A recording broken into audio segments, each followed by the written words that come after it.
get out of the way. Welcome to Intro with React, Intro to React.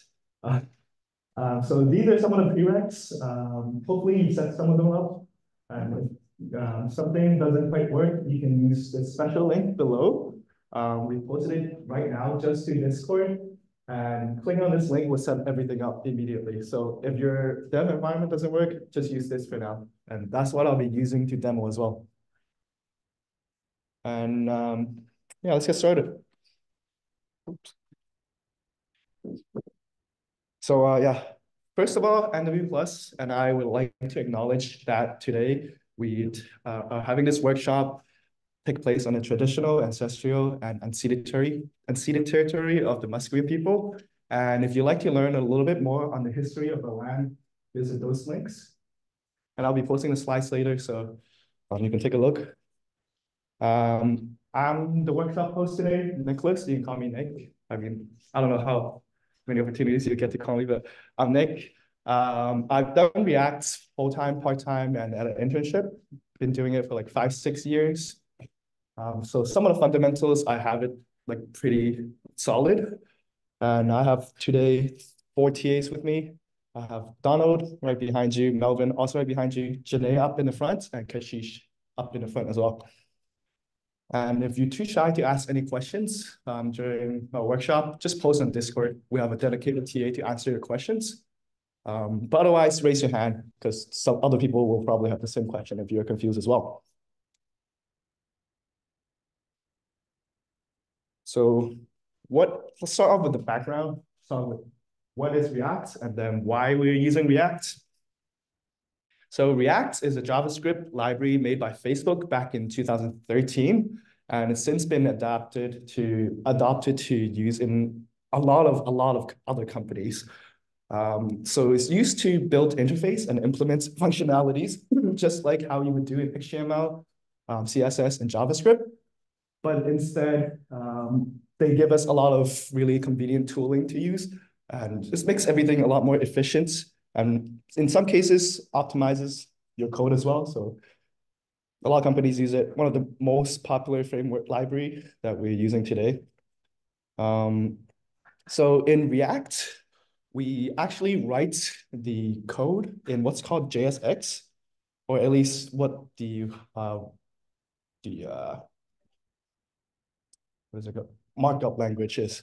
It's called JSX instead of HTML. I'll explain it a little bit later on how it's different, but we will start addressing it as JSX.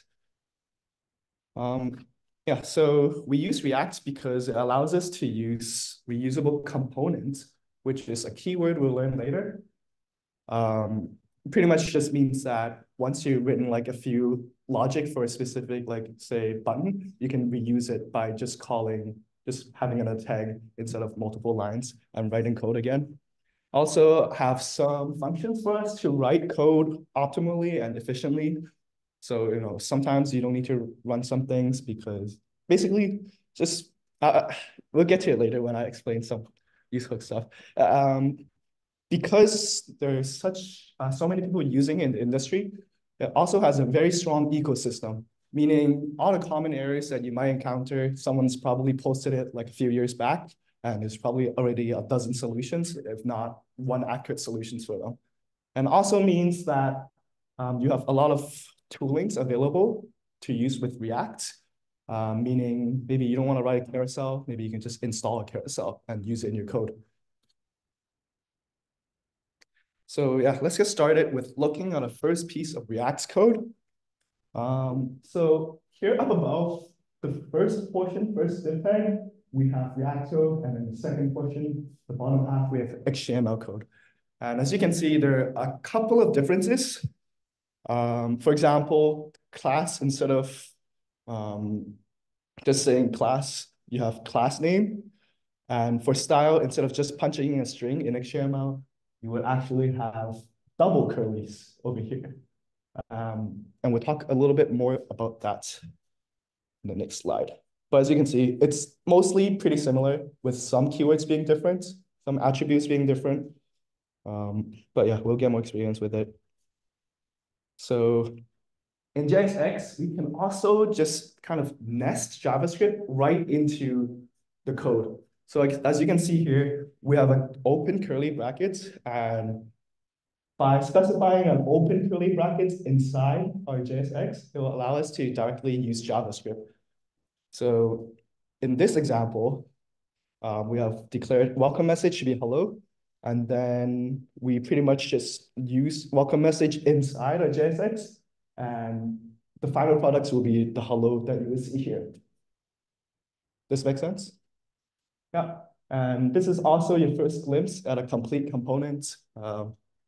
So really, I'll expand more in details later, but component is really just you declaring a function and then you're returning a JSX. So pretty simple so far. So let's quickly do a small quiz.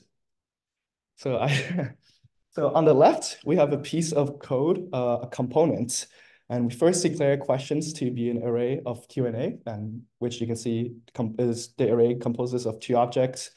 And over here, down below, we map over questions, and then we try to get a couple of JSX outs. So what will actually happen, right? We have two choices. So first one, it will correctly display the code. And so instead of just displaying Q&A, we map over it and then we create a JSX for each of the objects in the array. And meaning, yeah, get a few divs here, and then second option, we'll receive an error and that says objects are not valid in a React child. So raise your hand if you think A is correct. And raise your hand if you think B is correct. Right, okay.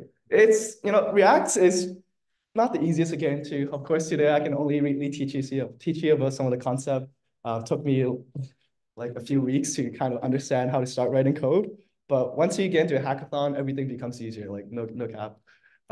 You'll be able to understand more. So let's explain why A is a proper choice, right? So referring back to the first slide, by putting curly brackets inside our JSX tag, we allow us to use JavaScript. And if you have some JavaScript experience before, you will know, or taken 110, I guess. 110 also has a map function. So what this piece of code does is actually, so we start with a div class name container, pretty regular, pretty standard, but then we run into curly brackets later. And that lets React know that we're now running some JavaScript. So what we're doing here is that we're iterating over questions. So, and then we have a function here that takes in, well, that destructures the question and then the answer. And then we return, this is an implicit return. We return a JSX element that inside has Q. And remember, it's also in another curly brackets because we're allowed to nest JS and JSX indefinitely. And so here, Q will be replaced by, will AI take over my job? And A will be replaced by, yeah, get your bread up quick. So that finished one iteration. And by then you should have the first div Q&A item. And then we iterate over to the second one. And it's pretty much the same thing, destructure Q, destructure A, and then place it within the Q&A item tag. So we end up with two div elements that has Q&A items. That makes sense? Okay, seeing nodding heads. So hopefully this makes sense. But if it doesn't, message in Discord about what you don't understand. I'm sure one of the TA will help you explain more in detail. Okay. So let's hop over a little bit to explaining what is DOM. If you've done a little bit of JavaScript, web programming before, you may have kind of know what DOM already is, but it's pretty much just a concept just a term that you kind of want to remember. So DOM stands for Document Object Model, and it's pretty much both of these things here. They're equivalent. So on the right, you see a tree. On the left, you see HTML code. But they're the same. Inside the HTML tag on the right, you can see that it has two child, it has head and body. And what do you see on the on the left, right? Inside HTML tag, you have head, and then you also have a body tag. And then inside a head tag over here, you have a title tag. So the child has a title tag.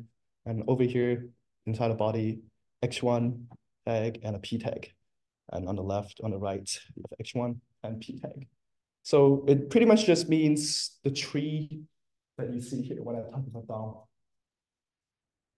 So HTML has a child named head, has a child named body, etc., etc. So let me stop like yapping and hop into the code. So I'll give everyone like 30 seconds to a minute to set up. If you don't have it open already, so yeah, let's take 30 to a minute. And raise your hand if you can't get it set up. Otherwise, just click on the link in Discord, and then that should set things up like immediately for you.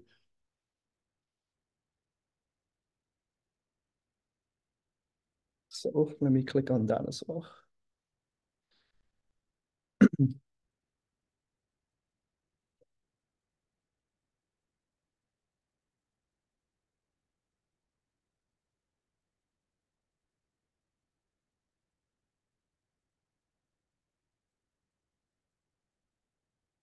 Oops, sorry, we have a solution.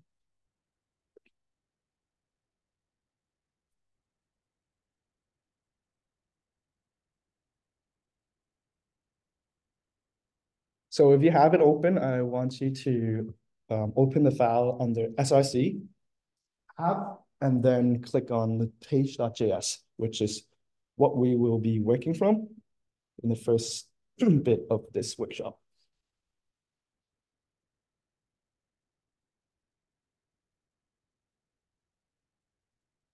Oh, I guess I should also show the final product first.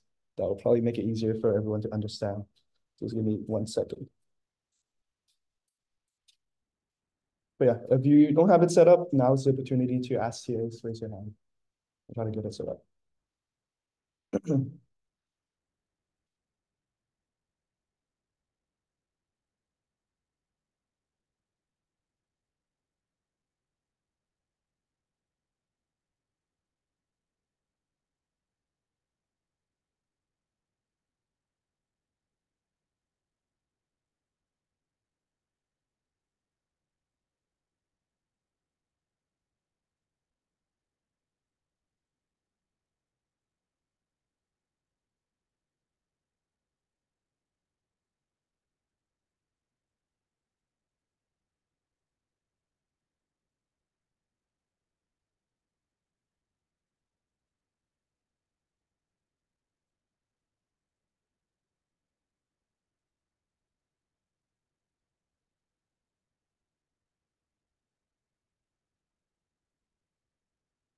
Okay, so this should be the final product, not just this page, but this is a game. So first I'll type in my name in React. I guess not in React, you only see the fonts here. So enter game, and then you'll be able to see this treasure map and this treasure chest in the middle. And then when I click on it, my coins should go up. And also the title should change to 7 coins, however many coins I have. I just keep clicking it there. So pretty standard cookie clicker. But yeah, that's what we will be working towards today. Don't worry if you like suck at CSS and stuff. I still suck. It took me a while, but I've already set up CSS stuff because today's focus is more about React. So yeah, let's get started. Close this. Right, so let's first of all guide everyone through the code. Can everyone see just fine, or should I make it bigger? Good, good. Okay, sweet. So I have a function named home here. So again, okay, sorry. Before I start this, a lot of these things here are already set up. You don't have to like create all these files by yourself. When you create a React app, you really only need to run one command line and then specify some options. I'll get to how to do that later, but it's honestly pretty simple. If you were to learn it on a hackathon, it would probably take you like 10, 20 minutes max if you're like slow.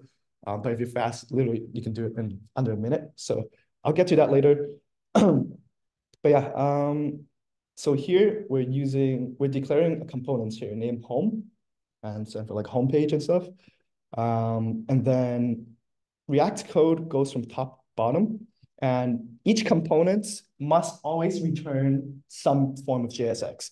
So if it doesn't return JSX, it's not a React component. So here I have a home component, and I've declared a method, another method inside it. And then I return some sort of HTML. Oh, no, sorry, not HTML, JSX, right? So for time's sake, we're not going to do CSS, so I've already set a lot of things up here. You should kind of already understand, if you've done web dev, which is a little bit of prereq for this workshop, that we have here a div h2 corresponding to the coin clicker, and then an input where we can enter our names, and then a button that has an events listener on click. So when I click on a button, right, it should be able to call handle enter game. And yeah, so you can see it's a little bit different. The on-click event listener, or yeah, on-click event listener, instead of just on-click with flat casing, we have a camel case here. That's just very small things, minor things are a difference between JSX and HTML.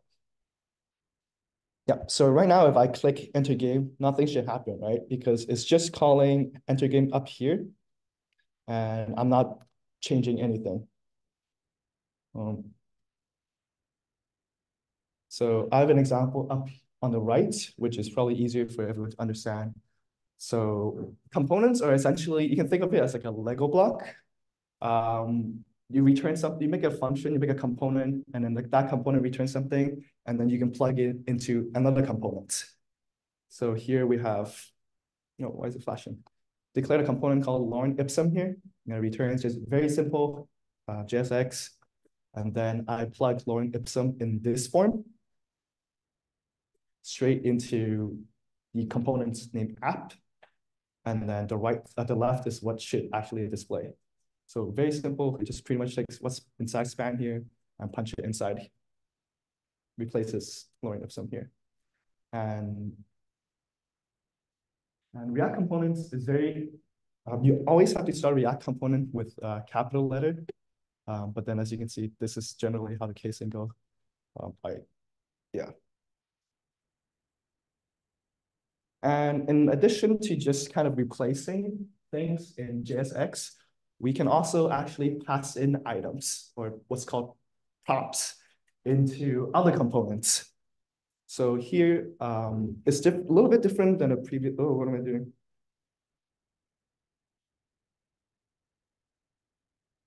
It's a little bit different than the previous slide, where I simply replace it.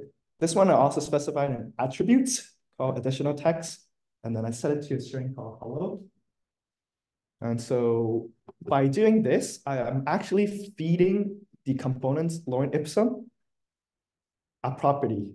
And I can access that property by using props.additional text, which is again what I named the attribute. So you can pretty much name whatever attributes you want, but there are some special keywords that you're not allowed to use, but I don't think you'll run into them. Before you run into them, I'll probably tell you anyways later. But anyways, in this, so we access the properties by just opening a curly bracket here, putting props.additional text, and that's what should display here. Does this part make sense? We're just passing an attribute into a component and then accessing it by doing props.additional text, which is what we passed in. Make sense? Okay, cool. Now there's a little bit of a special case where you can implicitly pass properties into the components. This one is a little bit more tricky, but you'll definitely encounter this when you work on a hackathon if you were to use React. So there's actually a children property that's special and is reserved. It pretty much just, okay, let me actually explain the code first.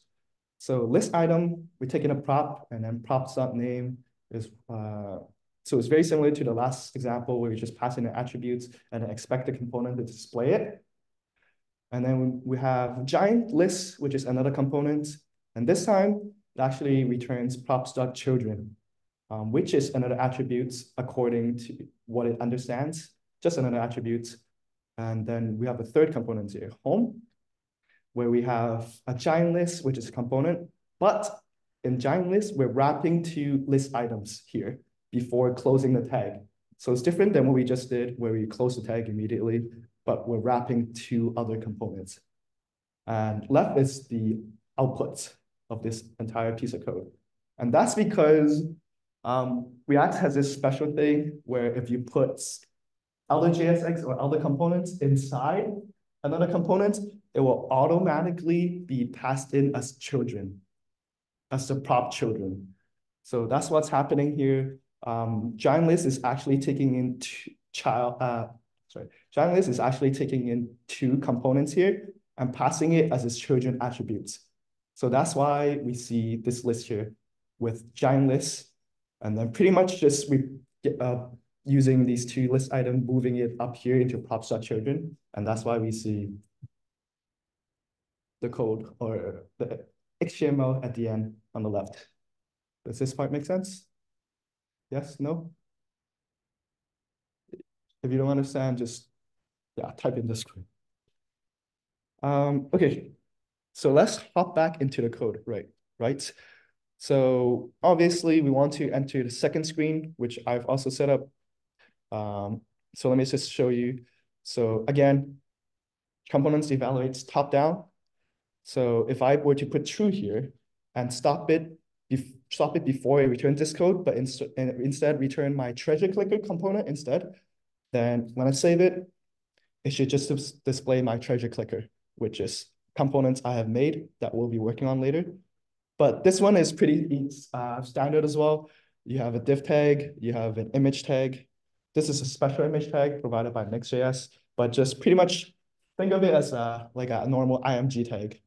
And then I also have just some CSS so I can position the treasure chest correctly, and then another image for the treasure chest, and then H1 for the welcome coins, H2 for the coins.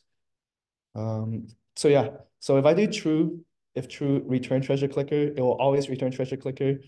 But again, I only kind of want to display the treasure clicker once I have the input and click the button to enter the game, right? So here's where we're going to dive into a little bit programming here. So, normally you may just think, oh, I can just set like display game up on top here to false. And then in the handle enter game, when I click the button, this function will run, and I just set it to like display game equals true, right? And then punch that here. So then when it starts off the component, it's going to default display game as false, which will display my inputs. But then once I click once I click the button, it will set it to true. And then the components should render treasure clicker, right? But that's actually not the case here in React. So this might, some type of logic, this might work in HTML, JavaScript, CSS, regular things. But in React, React will actually only render when you do specific things. And that's because you don't want to change one thing and have all the code render again, right? That'll take a lot of resources. So in React, if you want things to render, there's actually a special hook that we use. And hooks are just tools that React provide to us for us to efficiently use React. So let's get started with the first hook, which is a useState hook. So useState hook is used to store information about a variable, and then when that variable change, it will re-render the component. So this is kind of what we want. When we want to change display game, we want to a components to re-render, so then we would instead see the new results treasure clicker instead of the input page, right? So React hook, the useState hook works like this. You would first declare a const of two variables that you destructure out of an array. The first thing you get out of it is the name of the variable that you actually want to name. And then the second is actually a function. So the first one is a variable, the second is a function. Now you may name it whatever you want. So here, down here, I named it display game, and then the function to set display game, I call it set display game. And that's typically the convention here, to just put set before for the function that sets the actual variable. And on the right side, we have it set to equal to the useState hook. And so we will always return the form or the inputs before when we first enter the page. We'll be using this hook like a couple of times throughout this project, so you'll definitely get a little bit of practice of using it. So let's get started with actually changing it. So we want to first declare a hook, and the hook, keep in mind, I think like most hook, if not all, needs to be inside a component because it really is there to serve a component, not to be used outside of it. So let's start with const, and then we name a variable display game. So we can change it later. And then the second thing we're naming is the function that changes display game. And on the right, we have useState and then the default value, which will set as false. And so now when we refresh the page, it should default to still putting input. And if I put true as a default value here, it's going to switch it immediately. Now I'll give everyone like quick moments to type that in. Let me change this back to false stuff because we want to get the input before going to the treasure map.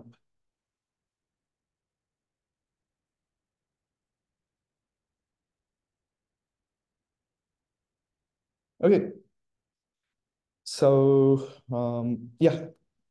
So we can't, again, another gotcha that beginners React programmers would typically encounter is just trying to change display game or the variable that you get from useState immediately, like just straight up just punching in display game equals true, but that doesn't work. It'll give you an error like over here. What you need to do, and the only way to change that value is to use the function that they provide for you. Set display game.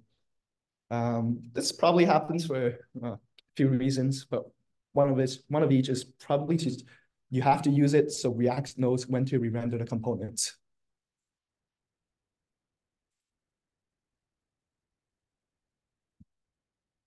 Yep, so far we changed 3 lines of code.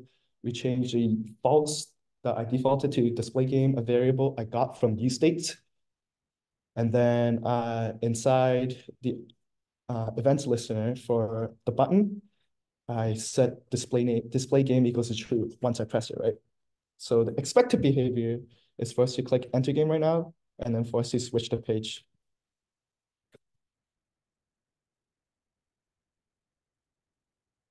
Which should work. What?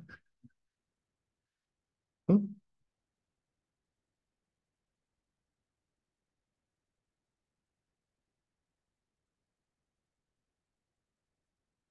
What am I doing wrong here? Huh?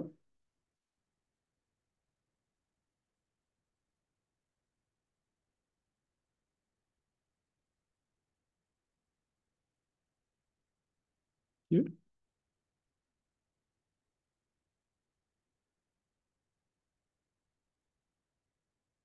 Oh, oh, there. Okay, maybe I just didn't refresh the page. My bad. My bad. Oh, that was scary. Okay, okay, my bad. But yeah, refresh the page, and then once you click enter game, you should be switching to the next component, which is treasure clicker over here. Raise your hand if you haven't gone through this step yet or don't have it quite working. Oh, wait, can you help out and see what's going on? Thanks.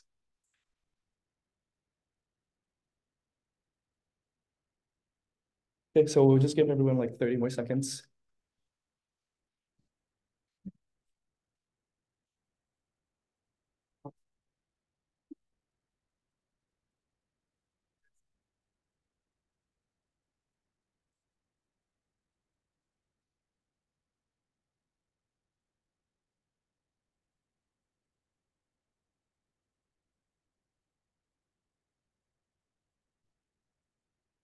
So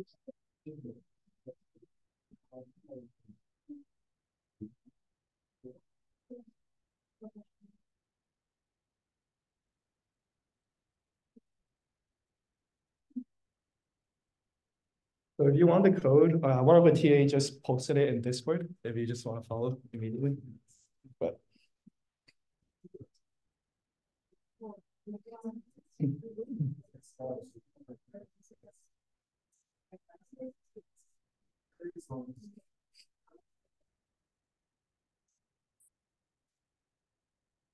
most part of the slide.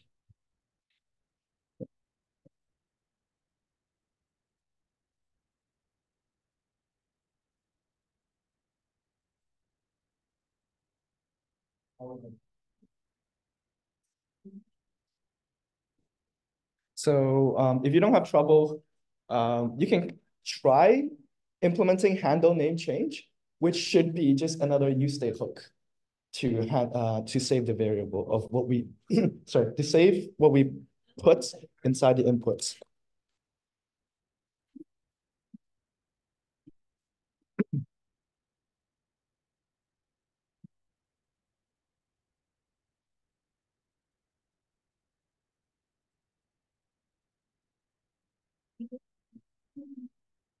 Yep, and a little hint, you can access the input value by using events.target.value. So yeah.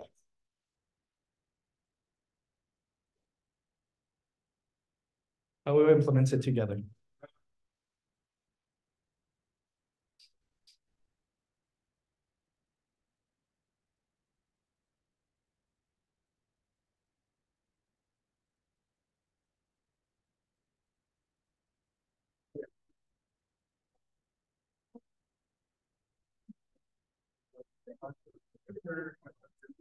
Good pace.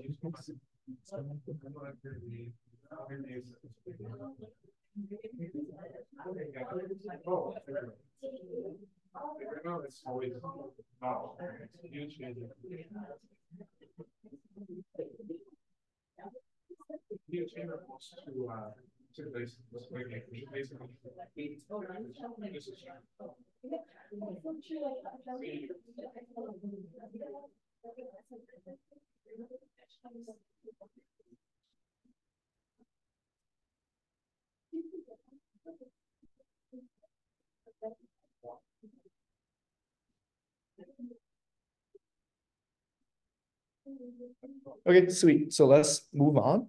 So of course, before we start the game, we probably want to collect some data so we can sell to Mark Zuckerberg, right? So we need to also store the inputs and what your name is. So again, we want the React to remember what we're doing. So we will create another hook for this to store the value of what we punch in. And I'll just write like player, I'll name this player name. And then the second one, of course, we have to name it set player name because it is a function, again, for us to set player name. And this time, instead of a Boolean, we'll actually just put an empty string as a default value.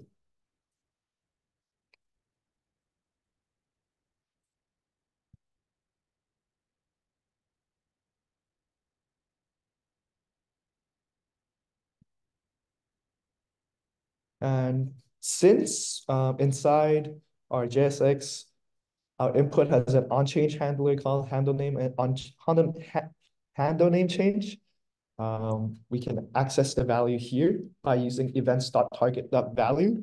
Now, this is not like a React specific thing to ask people to access the value of the input. It's more just JavaScript in general. It's just like a default way of accessing it given an event object. But this is more web dev than React. So here we should be able to just do set player name, events, targets, dot value, and be able to have the correct variable set for player name. And we can even do this just to test. I could alert myself, just events, target dot value, and then I think yeah, so I typed in S A And every time I change it, it should display something else. Very cool.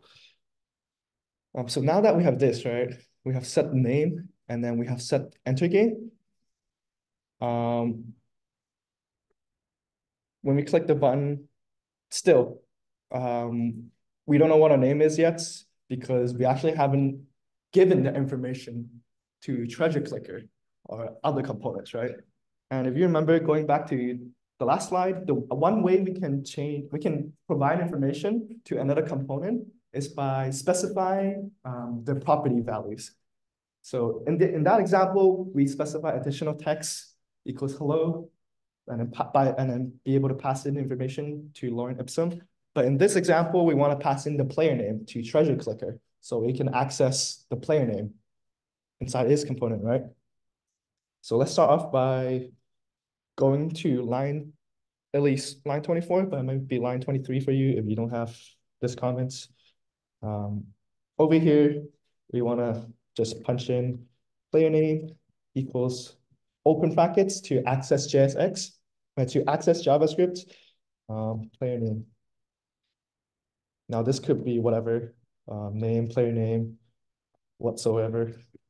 It won't error out as long as it's not like some special reserved keyword. But no, I might just make it name, just so we can distinguish between the variable and the attributes we're passing. Right. Oops. Right. So now that we pass in the attributes, we also need to set it to use it, treasure clicker to use it in the other components, in the child components. So let's go open treasure clicker, which is the other components we have. And right now it's ready to receive props because I wrote props here. And if I just go over here, well, at least according to the slide anyways, I should be able to just do props and then be able to receive it by doing name to use what's passed into me. So that's really just this one over here. Let me see if we can put it side by side. This is kind of hard to see. It's really difficult to see. But yeah, hopefully you can make the connection between the two slides, or at least my screen and the slide. Instead of additional text, we're passing in name equals player name, which is our variable. And then in treasure clicker, I specify props here, so I can just use it as props.name, which is equivalent of props.additional text on the right.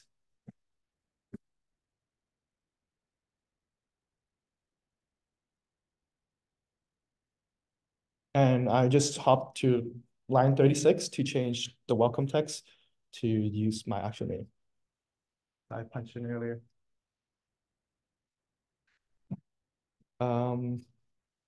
Yeah, this is pretty much most of the time how you're going to be passing information between components. There are some other ways with other types of hooks, but that's a little bit more advanced. So we won't quite cover that in this workshop. So is everyone okay with up to this part of why or how we're getting that information in Treasure Clicker? Yeah, okay. So let's just try that again. Punch in Nicholas or something, and I'll press enter game. And for you as well, it should display whatever you punched in. So if this doesn't happen, then raise your hand, ask one of the TA. Okay, I'm assuming everything is okay so far. So yeah, we're pretty much done with this first page. So let's focus on Treasure Clicker over here, right? Oops.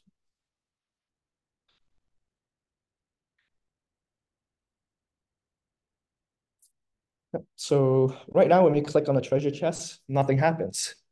But I do already have a handle click events listener set up here. And when I click on it, ideally, this bit would change, right? So how do I do that?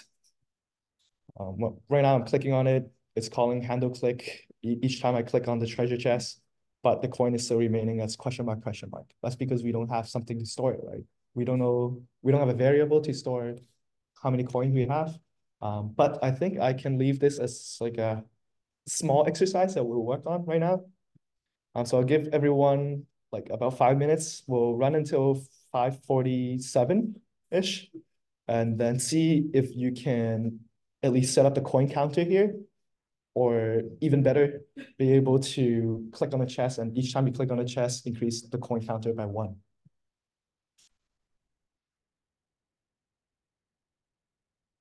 So yeah, first step, setting up a variable to track amount of coins.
My screen is really ugly because it's like condensing it.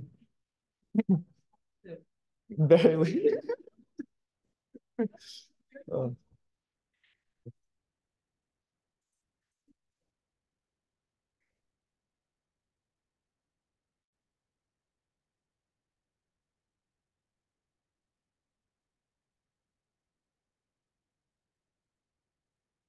Huh?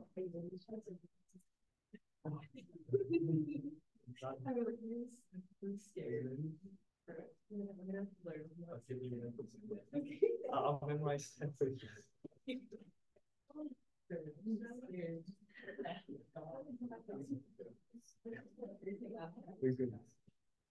That's pretty short distance, right?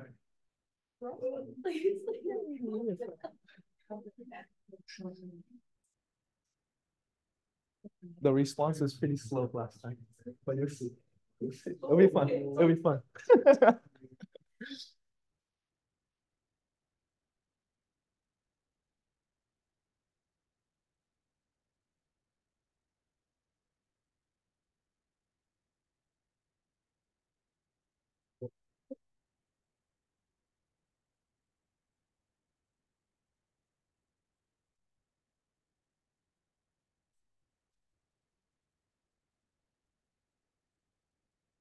Okay, so we oh, why is it?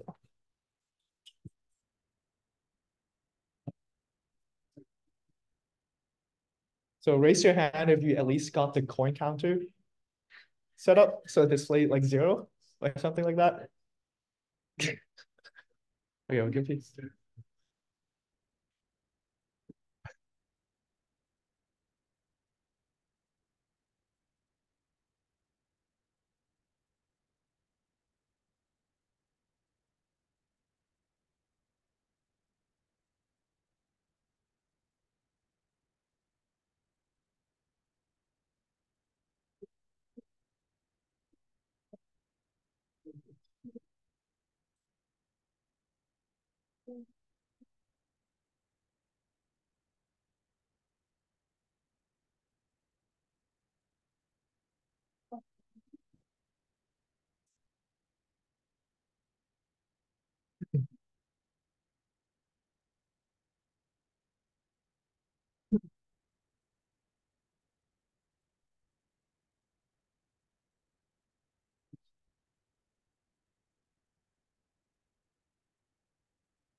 Okay, okay.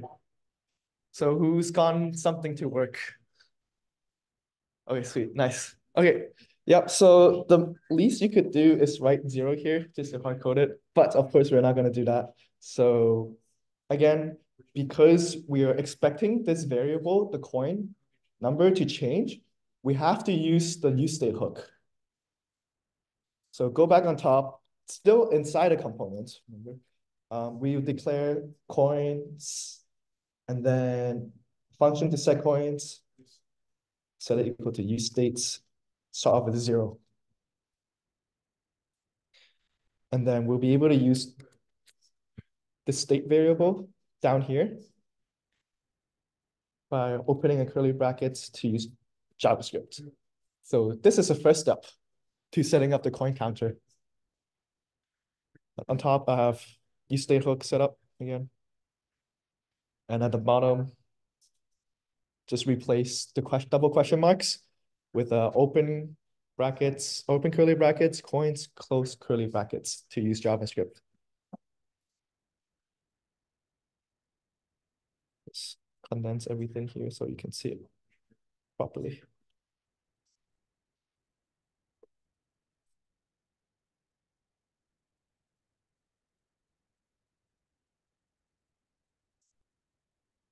Yeah. Don't worry if you don't understand it yet. React is pretty complicated just to learn in like an hour and a half. But hopefully picking up a little bit of the concepts. And as you work on it in a hackathon, you'll begin to understand much more. Plus, we'll also have a lot of mentors there to help if you run into errors or just generally getting stuck on something.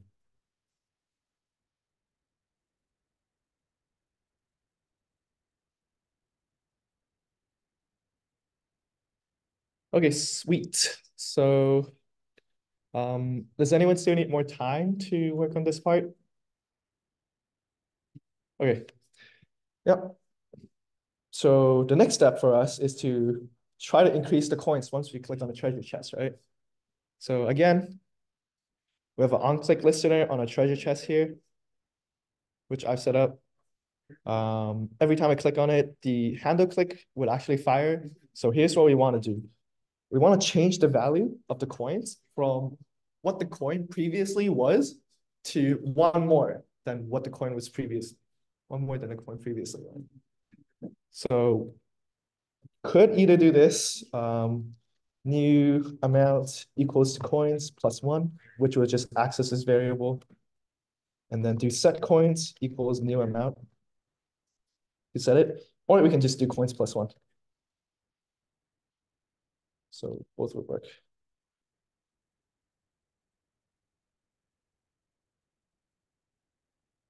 But of course, in this case, one line is pretty easy to understand as well. So we would just use one line. So make sure you save it and then probably refresh this page. And then I'm going to try this. Nick. So now when I click on welcome, Nick, I'm sorry, when I click on the treasure chest, you can see that a coin counter will go up.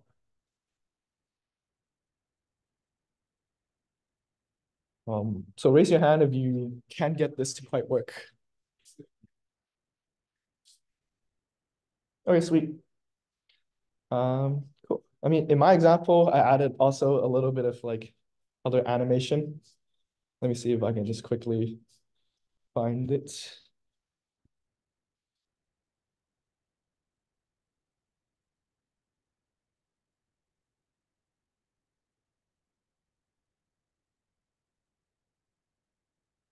Yeah, we'll do this later.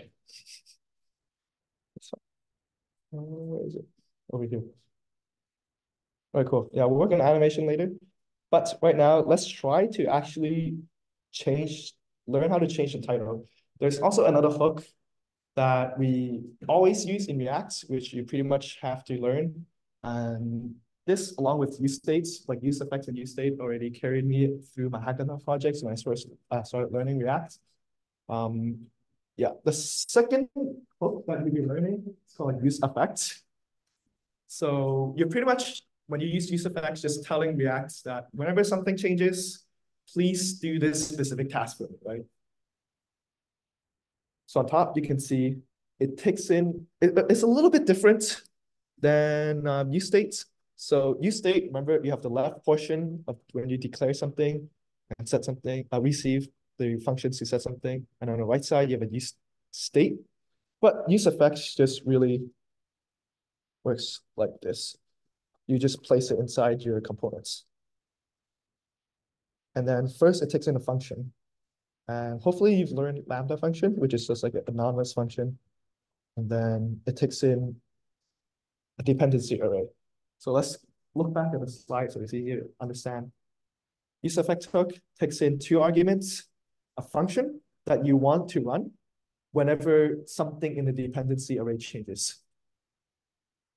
So I have an example here, which should be easier to understand. I have a UseEffect hook, and then I have a function that I want to log each time counter changes, I get to run.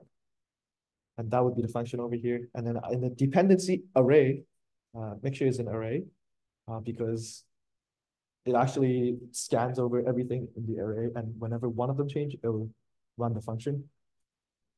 But in this case, we just want to know whenever the number of coins change, we want this to print, right? So let's just do that.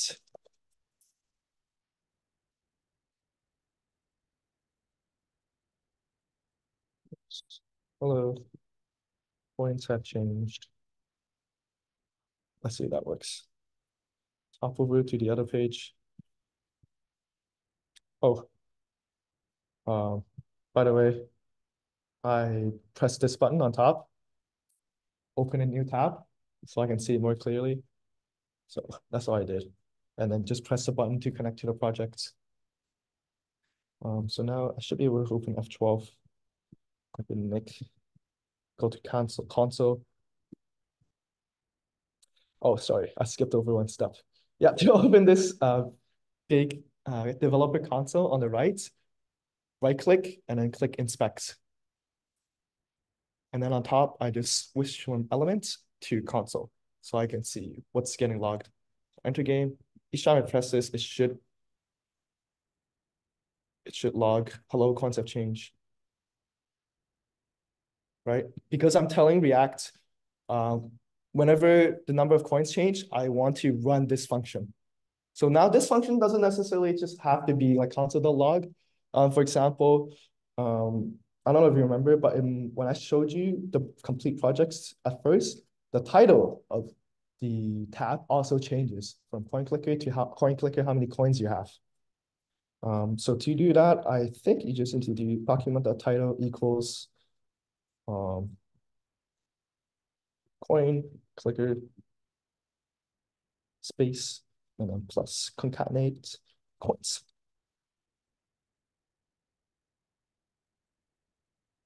So let's take a look if that works first, and then I'll hop back to the code for everyone to copy.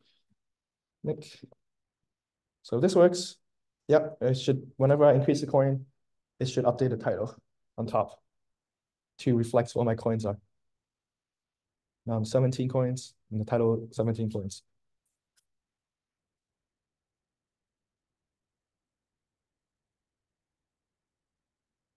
Now, some other uses that you use effect hooks for is when you want to call an API.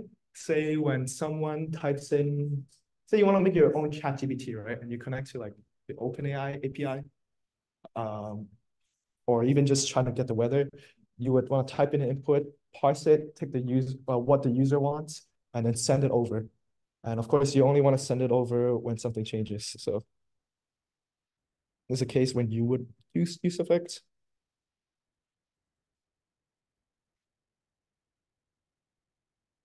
But yeah, a lot of uses for it. Use state, use effects, very important. Is anyone having trouble with use effects so far? There's a couple other specific uses for use effects. Okay. So now that that works, let's move on to the second use. So there's also another case where you use effects is when you want to run something right, when the component renders the very first time. So maybe it's, for example, when you click open a treasure map, you want to get the current weather and tell the user, um, because you don't want it to run each time. You don't want to keep fetching the weather each time the user like clicks a coin or something.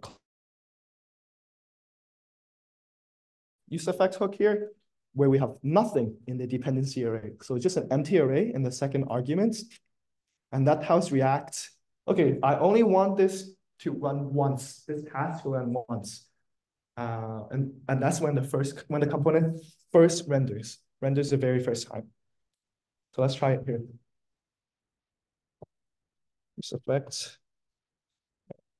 I'll just do a console log. I only want to run once. And this is kind of like an optimization step. It would suck for you to keep fetching the weather each time the user clicks coins, because that's when it renders. So using this hook, you won't be fetching the weather like 1,000 times if the user clicks 1,000 times. And by weather, I mean like weather of the map.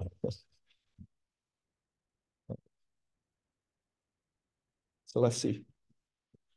In this case, it'll actually display twice. It will actually run twice, but that's because that's how the dev environment on React works. It pretty much just does another check, so it runs it twice. But in production, when you actually deploy it later, it will only run once. So if I refresh the page, I should be able to type. Okay, let me correct my name first. Type my name first, Nick, into game, and then I guess it runs twice, but in production, it should only run once. And this is only because we're on something called React strict mode, which enforces more checks. But that's just the way we set up the project.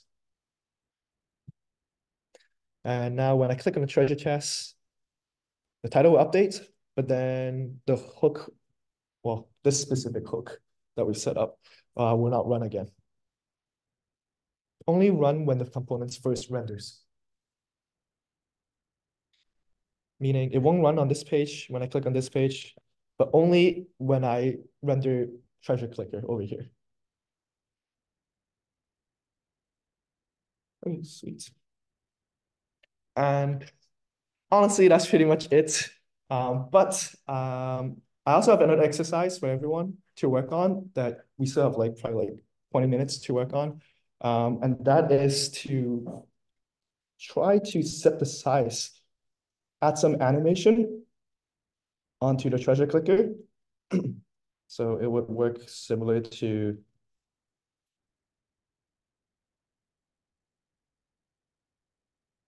the finished products. When I click on it, things will enlarge and pop back down. This is pretty tricky, but actually, let's work through it. Let's work through it together.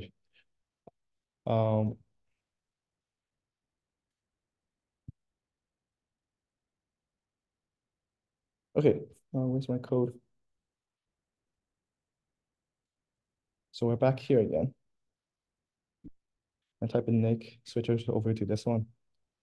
And right now, to add some animation, it doesn't always have to be like so complicated. Right now, I just want to pretty much change the size that I already normally specify here to scale up, and then like after 100 milliseconds, scale it back down, because that's pretty much the trick that I ran for this.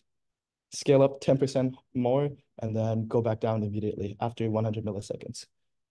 So in Next.js, which is what we're using, it's like pretty much React is a library, but then there's a lot of toolings that you would need on top of just React for your web app to work. So Next.js is like one of the most popular candidates for it. And inside, we have a tooling called, they made a special component called image for us. It's similar, again, to the img tag that we have, but it does a lot of things, a little bit things differently, and it claims to optimize the image tag that we normally use in HTML for us. So that's what I'm using. But it's pretty similar. As you can see, it's an alt tag, a source tag, but it also gives you a couple of attributes called width and height. So our goal is to change that so it will scale up. So we could do this. Let me show the change. So if I change this default hard-coded variable here to 200, it's going to go up. If I change it back to 150, it will go back down. So I want you to work on this. So when I click on the treasure chest, see if you can make it scale up and then scale back down immediately. Yeah. So give that a shot. And if you haven't caught up to this step, now's the time to raise your hand and then where we can come around and explain parts that you may not have understood.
Oh, sure, it's not sometimes not.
Yeah. Once you get used to writing JSX and use effects and use state, you should be able to do a lot on your project on the weekend, over the weekend.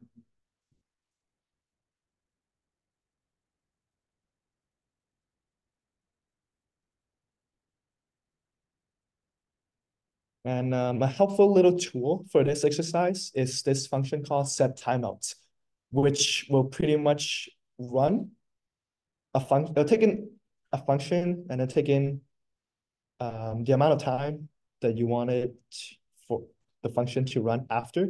Okay, so let's try to explain that again. So set timeout is a useful little function for you to run a function after a certain delay. And where the first argument of set timeout is a function, second argument is a delay. So once you scaled it up, you can use that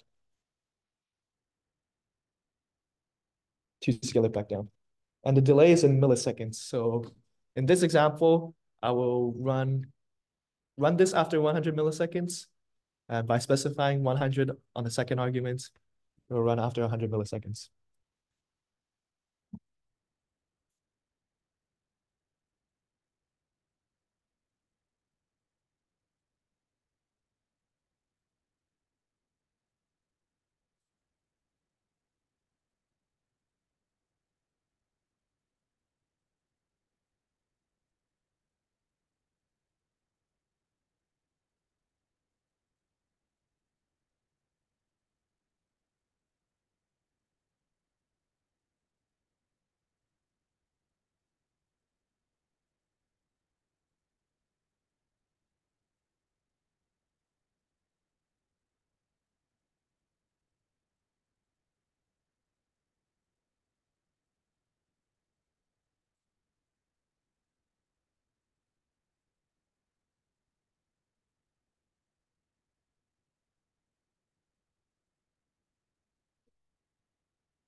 Yep. So I'll work through this final exercise with everyone in a minute.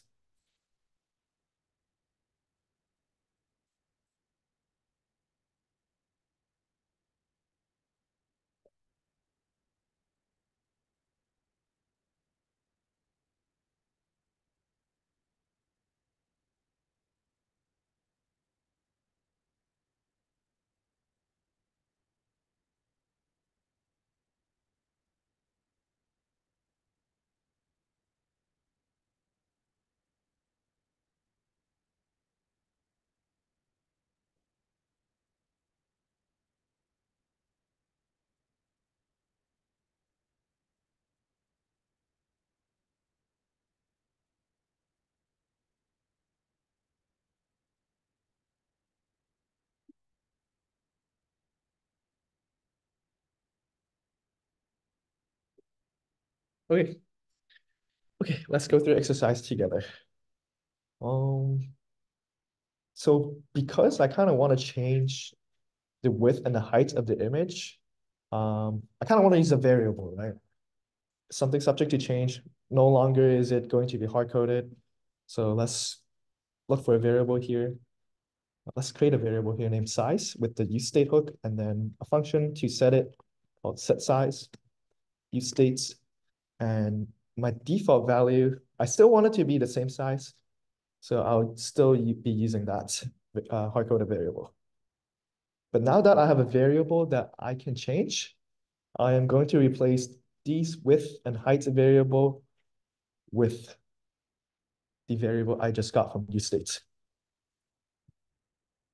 So I did two things here.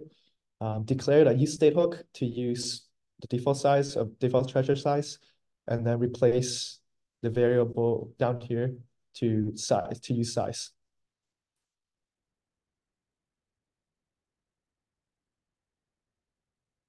Okay, so of course I only change it.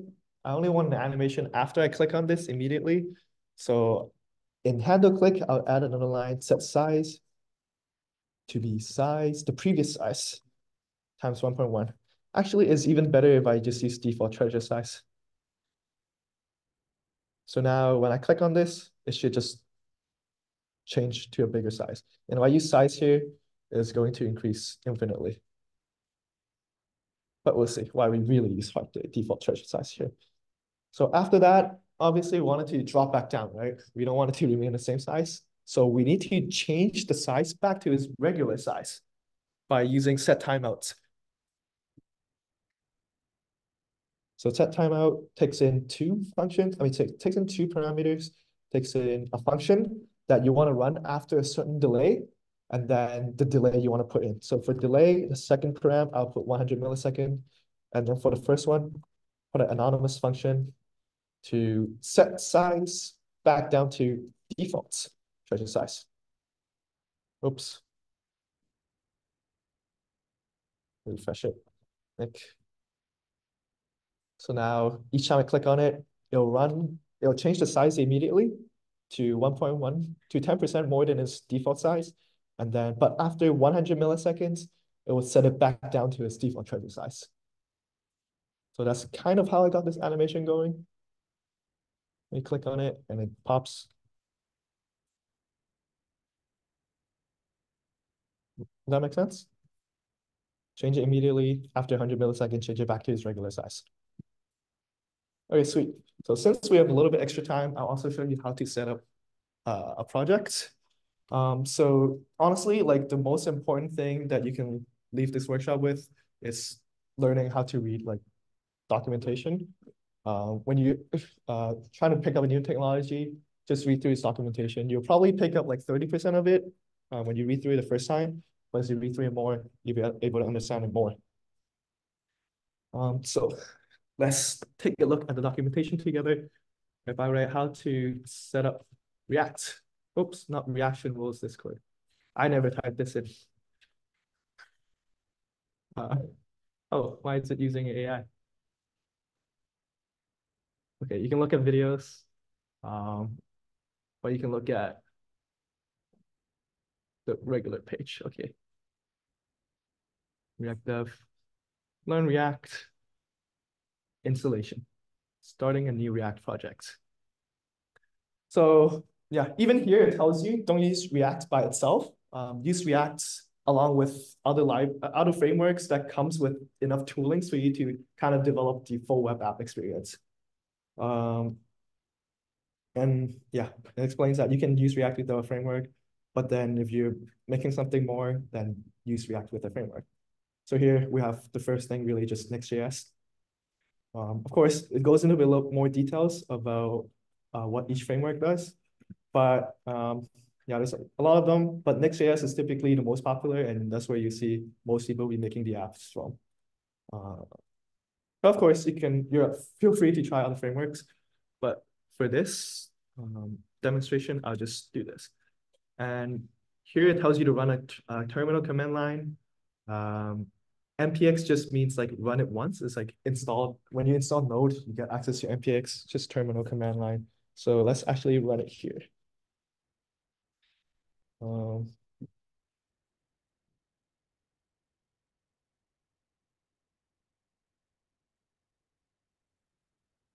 So here I'll run npx create next app at latest. And again, not really allowed to make any code changes for the hackathon until the hackathon starts, but this will take like 5 minutes max. So click on this, and then it should prompt me a few things. Oh, hello. Did I type something wrong? I typed something wrong. Hold on. Okay, yeah, it should prompt me to do this.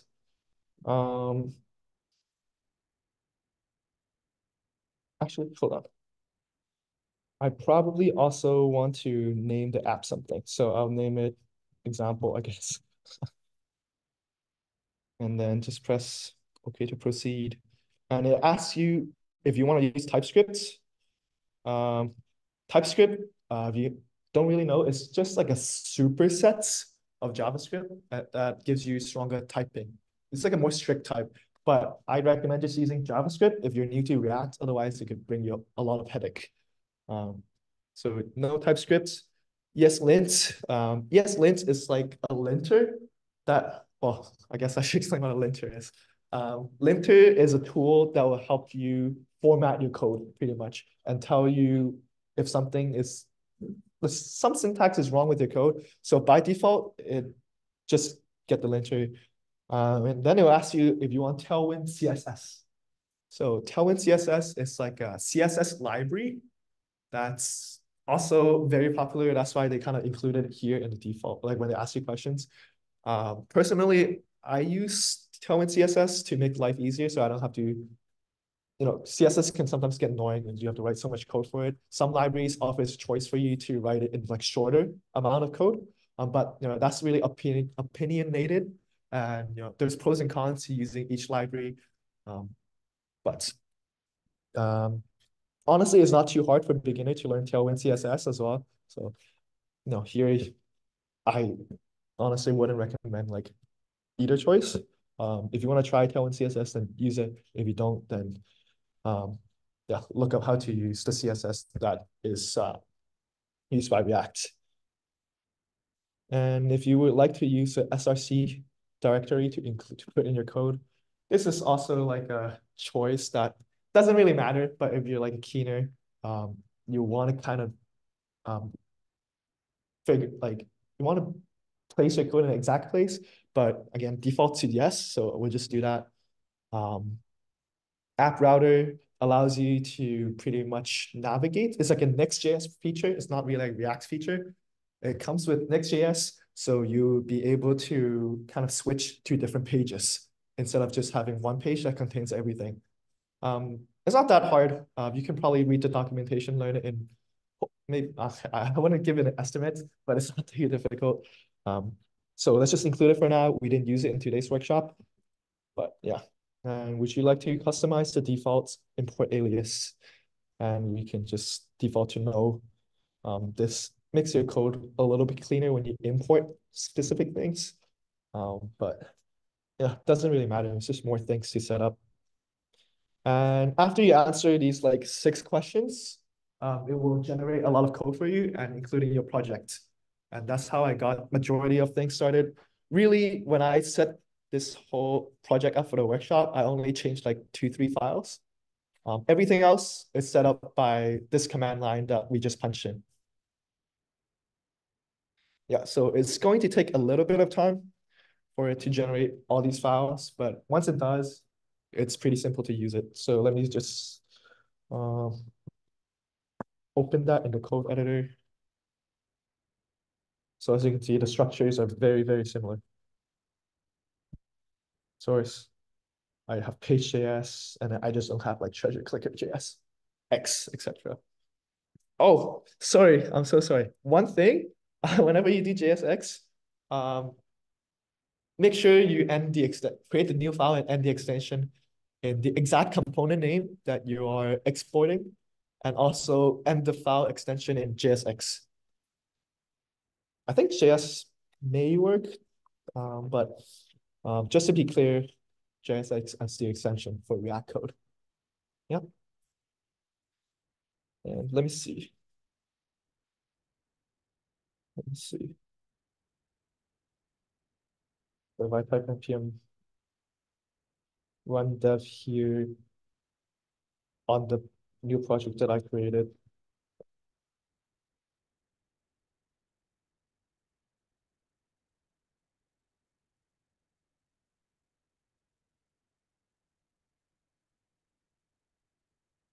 should boot up in localhost 3000. Yeah, so this is the first screen you'll see when you set up Next.js, and it'll literally just tell you to edit page.js. Of course, it looks fancy. They included a bunch of default JSX for you to like, learn how to use Next.js and go to templates and how to deploy and stuff. But it's just JSX that they implemented, and then I can just change it. For example, like don't get started by editing blah blah blah, and then it's gonna change immediately. So yeah, they just make it fancy. Honestly, like if you know what you're doing, just delete this immediately, and then you can just put up which one tag, say hi here, and then say hi. And it also comes with a little bit of CSS, and that comes in the form of, by default, Next.js in .modules.css. So if I delete all the CSS from here, I'd have no CSS, I think.